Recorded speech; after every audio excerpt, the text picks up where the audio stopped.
홍준표 후보와 윤석열 후보 간의 토론 대목입니다. 전술핵 논란입니다. 전술핵 재배치가 전술핵 재배치하고 핵 공유는 안 된다. 북한의 핵 보유를 인정해주는 꼴이 되기 때문에 안 된다. 현실성도 없거니와 그리고 그러니까 미국의 지금 입장이 그렇지 않아서 북한을 오히려 핵 강대국화시켜서 핵 군축 협상으로 들어가기 때문에 북한의 핵이 현실적으로 있는데 인정을 안 한다고 해서 없어집니까? 최근에 이제 쭉 미국 전문가들 주장은 한국의 핵 보유를 인정을 해줄 수밖에 없는 상황이 온다. 핵확산 금지 10조 위반이 아니다. 그러나 미국 정부의 공식 입장은 아직도 그 핵 확산 금지를 더 엄격히 해야 되기 때문에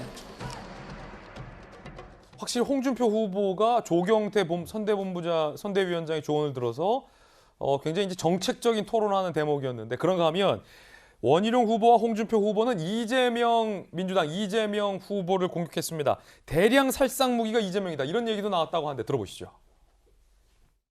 북한의 미사일은 대포동이라든지 무수단이라든지 이런 데 이제 채워지고 있는데 우리 국민의 당장의 삶을 위협하는 또 다른 대량 살상 무기 이재명 무기가 지금 대장동 로켓 발사대에 지금 막 장착이 되고 있는 중입니다. 홍준표 우리 후보님께서 이재명 대량 살상 무기 해체하는 이 프로젝트에 좀 더 적극적으로 한 팀이 돼서 했으면 좋겠고요.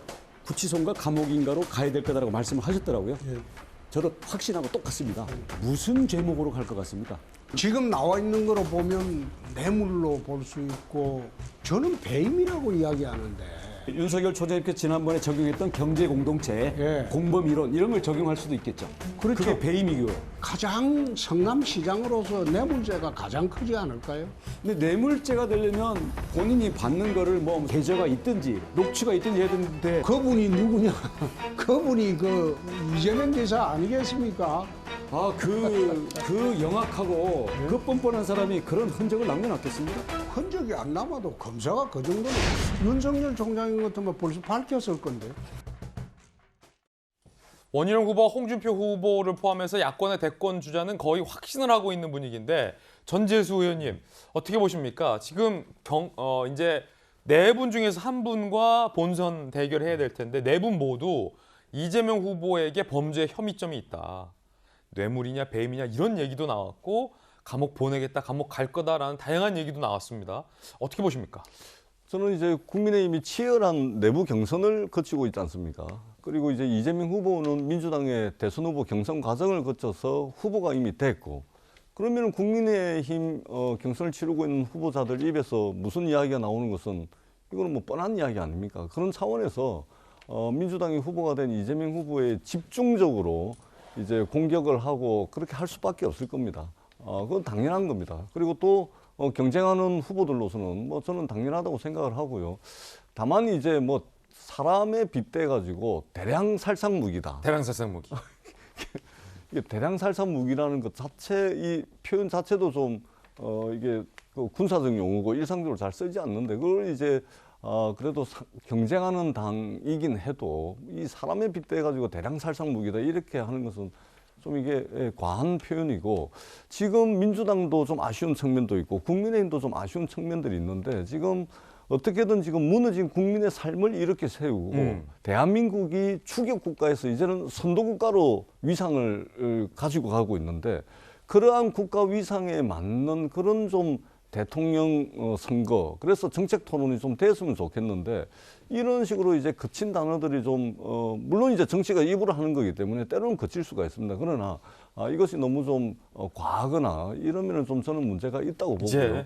아마 국민의힘도 이제 홍준표 후보께서도 이제 정책 토론 쭉 하고 계신데 윤석열 후보의 주술, 미신, 부적 뭐 이런 논란이 나오는 것은 뭐냐면 결국은 윤석열 후보가 국가 경영에 대한 능력과 실력을 보여주지 못했기 때문에 혹시 주술, 혹시 미신에 의존해가지고 국가를 경영하는 거 아니냐. 이것 때문에 이제 사실은 그냥 넘어갈 수도 있는 문제인데 의혹과 논란이 확산되고 있는 것이거든요. 그런 측면에서 볼 때는 여야를 떠나가지고 국가 경영에 대한 비전과 무너진 국민의 삶을 어떻게 이렇게 세울 것인가 이 철학과 대안을 가지고 경선을 하는 그래서 우리 국민들이 더 많이 정치에 관심을 가질 수 있는 그런 대통령 선거에 장이 됐으면 좋겠다 하는 바람을 가져봅니다. 예.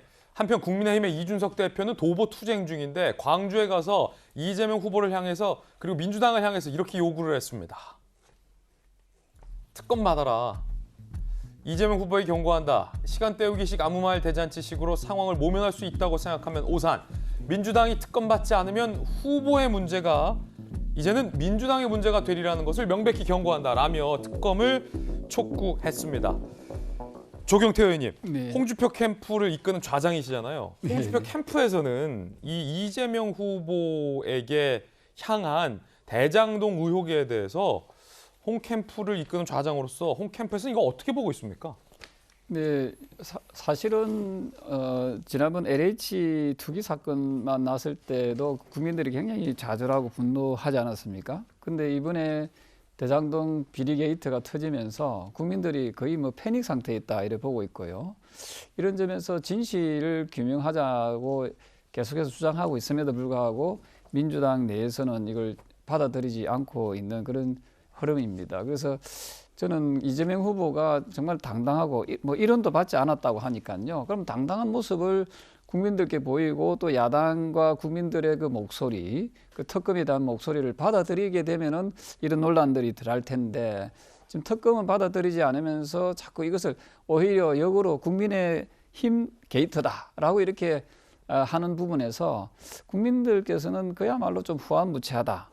이렇게 보고 있는 것 같습니다. 유동규 본부장이라는 분이 이재명 후보의 측근이라고 보시는 거죠?